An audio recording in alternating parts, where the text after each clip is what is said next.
lots of investigators are here after several gunshots were fired right in this parking lot. I'm going to step aside to give you a better look at what's going on here. You can actually see one of the investigators there with a flashlight.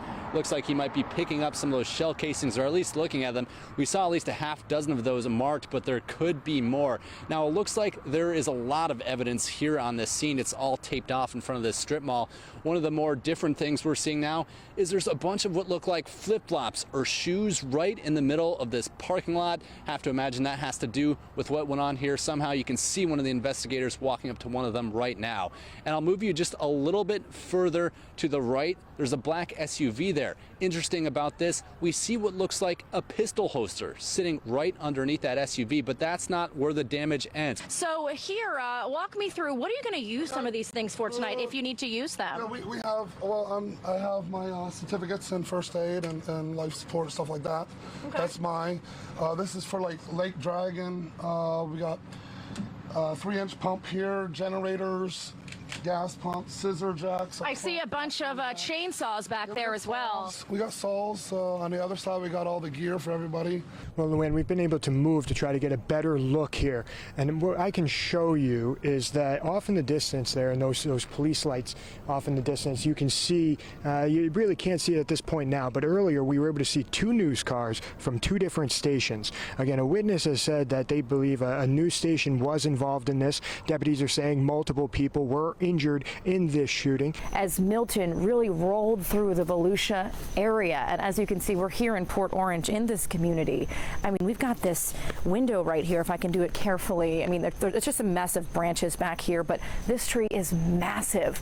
I mean, it really crushed the side of the house here. We've got windows broken. This tree came crashing down. I am far from being alone out here, and you can see there several hundred people on the bridge down behind me here, from basically where I'm standing all the way down to the end of the bridge, and then a fair number of people going in the other direction towards the top of the bridge from us as well. You've got people sitting on there. Most of them are queued into the live feed from NASA. Good evening to the both of you, Hannah and Luann. As you can see, I'm really standing in some floodwaters right here in Volusia County. I actually spoke to 3 different women who all saw more than a half foot of water inside their homes, and I got to tell you, the damage here is extensive. John, to say that this hits close to home is an understatement. This happened in our home, and these journalists were doing a job that so many of us do and have done day in and day out. They put aside any concerns about going into a neighborhood or an area that may not have been the best because they had one mission: to get the story, not knowing they themselves would become a part of the story. Yes, that's right. People here in Groveland report seeing a monkey, possibly more of them, just walking right along the brush you see next to me. And an expert I spoke to says these monkeys are not used to human interaction. This monkey seen walking on all 4s right behind South Lake High School in Groveland. If a monkey jumps out at you, what are you doing? Running? I was picking up my daughter at school, and then I saw these kind of like, I thought was a cat in the sidewalk, but then when I get closer, I saw it was a monkey. People living in the area are on edge after witnessing the wild animal. Maxell Miranda took the video on Friday as he was driving along Silver Eagle Road. What do you say? An expert explaining the possible type of monkey. I think it's a rhesus macaque. Linda Wasco is the president of Primate Paradise, a monkey rescue in Volusia County. She's worked with the primates for years, rescuing them, rehabilitating them, and giving them a forever home. Her rescue doesn't have any rhesus macaques, but she has seen her fair share of them in Central Florida. They're all along the Wekiva River right now. She says the macaques may be coming from Marion County. It probably migrated down from the Silver Springs group. She says the Silver Springs macaques came here from Asia in the 1930s when filmmakers imported them for a Tarzan movie. 7 decades later, they are thriving in the Sunshine State's climate. Are you concerned that there might be wild monkeys roaming around Groveland and Claremont? Yes, I hear like it's the second monkey they saw in this area. And Linda says she may be right. They should be sticking around with their troops. Yeah. It's unusual to find one all by itself. It's not just one, right? No, I think it might be 2. 1 or 2 monkeys in this area. Are any concerns here if you're taking a walk or if you're going to, softball practice or a game? Yeah, like what if it tries to get me? The monkeys are searching for food. Linda says lizards, frogs, and birds make for a delicious dinner for a macaque. When it comes to people, though, they usually keep their distance. Generally, wild monkeys have an inherent fear of humans. And of course, when it comes to any wild animal, experts say always keep your distance. And that primate expert that you just heard from, she says you want to stay away from these animals. And if you see one, report it to FWC. Reporting live in Lake County tonight, I'm Kelsey Cairns, Fox 35 News. When the Cavaliers had the lead, you could hear a pin drop. That's how quiet it was in there. But then in the fourth quarter, everybody picked it right back up. We had such an awesome day here today. Started with Fan Fest outside the game at the Kia Center. Then we came here to the watch party at Wall Street. Here is just some of our day today. You'll tell we had a blast. What do you think the Magic are going to do today? Win or lose? Win. What are they going to do on Sunday? Win. They don't speak English. Nobody. Everybody speaks Go Magic. You're excited for tonight's game. What do you think is going to happen tonight? That's a question? We're waiting tonight. We've been waiting for something like this for way too long, man. You going to have a voice tomorrow? No. No way. We lost it from game 3. It's my first time at a playoff game, and it's away, like an away game, so I'm expecting it to be pretty hostile in our section. Orlando Magic's year is next year. Orlando Magic. Orlando Magic. Sir, what are you doing at a Magic watch party? Cavs in 6. I've been having so much fun tonight. It's the best night of my life. I love Orlando. I love the city. I love my team. I was actually in attendance for games 3 and 4. We got blown out by 56 total points. So I was like, I'm not buying tickets to go to the game tonight. They're going to get 10 more points. We're going to have a 20-point lead soon. Halftime heat check, Magic up 4. How you feeling? I'm feeling great.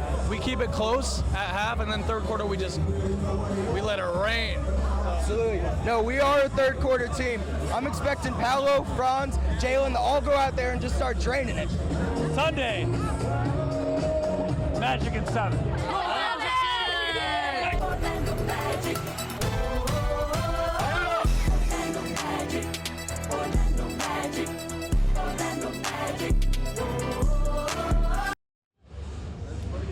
Yeah, and you could tell photographer Evan Collins and I, we had a ton of fun. A couple of fans here with us. A 7th game. You're on live TV, by the way. Keep it clean. 7th game on Sunday. How are we feeling? I'm a little nervous. I mean, it's good just this is a basketball city again. I was 9 years old the last time we were here. I mean, it feels good to be back and I can enjoy it myself. But let's go Magic. Come on, one more game, then Boston. What are you doing on Sunday? Well, we're watching the game. We're coming back here to Wall Street to support Orlando Magic. You know, game 7, big game. We need all the support we can, so everyone come out. Did you ever have a doubt in that third quarter? No, never a doubt. Our team fights, we fight till the end. So go Magic, baby. Let's go. Play the song, baby. Let's go. Play the song. Let's go. Play the song is right. So we are right in front of the memorial. Nick's family is actually placing flowers right now. This is the first time that they are visiting the memorial. They say it's just been a really difficult time, but seeing this community support has meant the world to them. They're trying to focus on the positives, how Nick was a great kid, how talented he was. This memorial is right next to where the crash happened. You can still see the tire marks here. Nick's dad and brother came right after the crash to see their son under a truck. We got that horrible call and we jumped in the car and got down there as fast as we could. I didn't have my phone or shoes or anything. And a call no parent wants to get. Derek Miner's son Nick was the starting quarterback at East River High. Nick was killed in a car crash over the weekend. I ran over so fast to him and I seen him pinned underneath that car. And his friends were there and we were trying to lift it up and we couldn't do anything. Florida Highway Patrol says Nick was in his pickup truck trying to pull out another truck stuck on the shoulder on Dallas Boulevard just south of Oberle Parkway. When another driver hit his truck, it flipped. Miner was ejected and his truck landed on him. He died. I don't think I'm ever not gonna get that picture out of my head. With my baby boy stuck underneath that truck. I'm sorry. Nick, a straight-A student, starting quarterback for East River football, a team leader, just bought a suit for homecoming court this Thursday. Gone too soon. He had such high hopes and, He was planning to graduate and go to college and play, and we were going to travel and go watch his games, and now that's all stolen from us because of somebody's carelessness. Nick, the baby of the family. I never missed any of his games. Not a single one. But his big brother says they all looked up to Nick, his big heart that was always there for others, even in his final moments. Breaks my heart that he's gone and not here with us. But I'm very happy that he passed, doing his character and helping out a friend.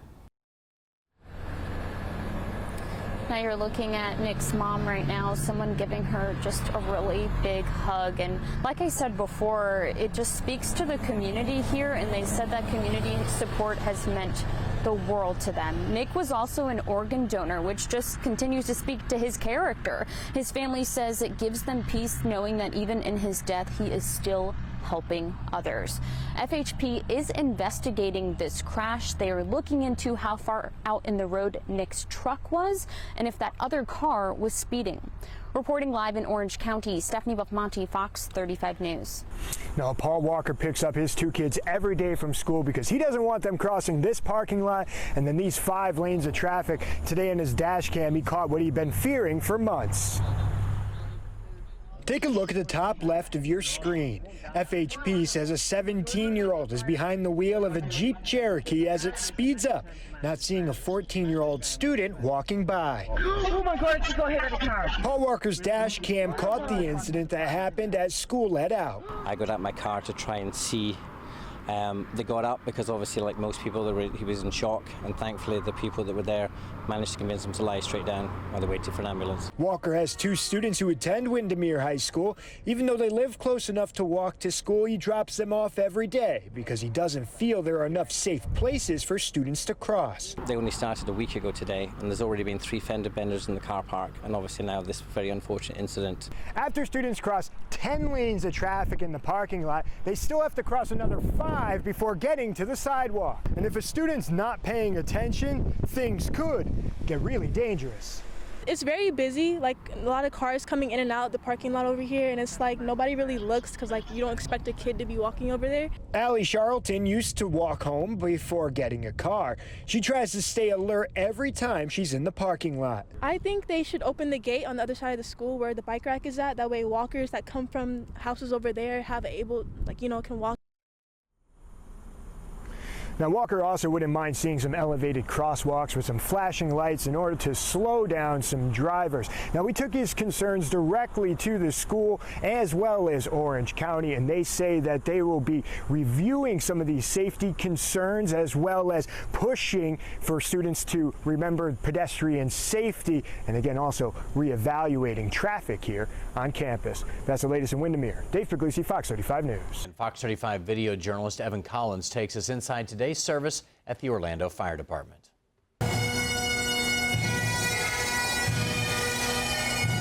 When they tried breaking our spirits flying that plane into the Twin Towers, all they did was awaken a monster. When I left the firehouse that morning, I said my goodbyes and told everyone working to have a safe tour. I never thought that those words would be the last words that I would ever speak to them.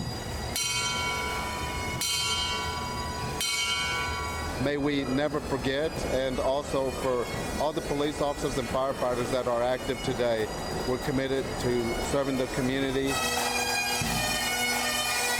His oath to serve led him into the heart of chaos and destruction, where he paid the ultimate sacrifice. He was only 34 years old. One thing they all had was courage. When the time came, excuse me. When the time came to try and save lives, they all lived up to their oaths as firefighters, and they all made the supreme sacrifice. I hope that the first responders have 1 ounce of bravery in my first due at my house that the 343 brothers did that day.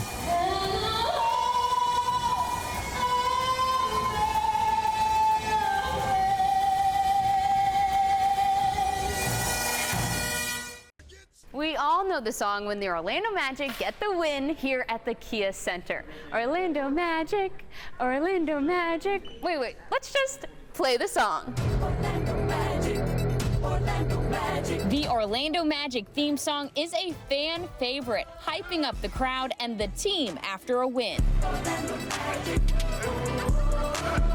The man behind the song is Ayo, the producer. In the fourth quarter, you'll start hearing the fans chant, play this song, and I'm like, okay, like, this is legit, this is huge, so yeah, it's crazy. Ayo's worked with artists like Cardi B and Lil Wayne, but this song, it was something from the heart. For the producer, who's a Magic fan himself, born and raised right here in the City Beautiful. My passion and everything that I'm involved in and want to do has to be rooted in the city that I love most, and I think this is just the start of something special. The OG fans will know this is a remix. Introducing your Orlando Magic! The original song dates back to when the Orlando Magic joined the NBA in 1989.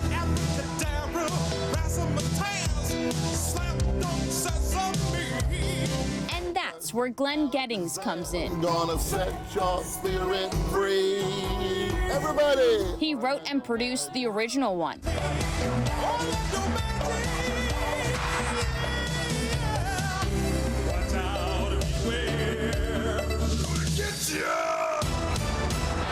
The song has changed, but it still has that hook. It's old school, and it's the formula. You can't have a good song without the hook. And it doesn't matter what the rest of it is. Just once you get to the Orlando Magic, Orlando Magic, Orlando Magic, whoa, pow, pow. You know, it gets in your head. But Gettings did much more than write a catchy song. He made it theatrical. Back in the old days, the arenas were like they are now. They didn't have the sound and the lights and all that stuff. We had to literally bring it in. Gettings pitched it to the team's management back in the day here in their Ocoee studio. Chris Dorso, now the executive vice president of sales for the Magic, was there. He was an intern at the time when Pat Williams brought the team to Orlando. When Pat came down here, he wanted to create an entertainment extravaganza. He wanted to create something that was not just all about wins and losses. He helped create a production, starting with the song, that would last throughout our entire career here. Fast forward to today. Glenn's son Harry came in with the assist for the remix. The original song was on this old school analog tape. He made it digital for Ayo to keep the nostalgia alive. It means a lot that they kind of kept to the original, and that's honestly, I think that's why it still is hooky. It's just, you know, adding to something that's always been there. Like the song, it's amazing. It's been catchy, it's been special. I think now it's just, you know, finding ways where the youth can connect to it and the fans can connect. The song truly a slam dunk for fans cheering on the Magic. Stephanie Buffmonte, Fox 35 News.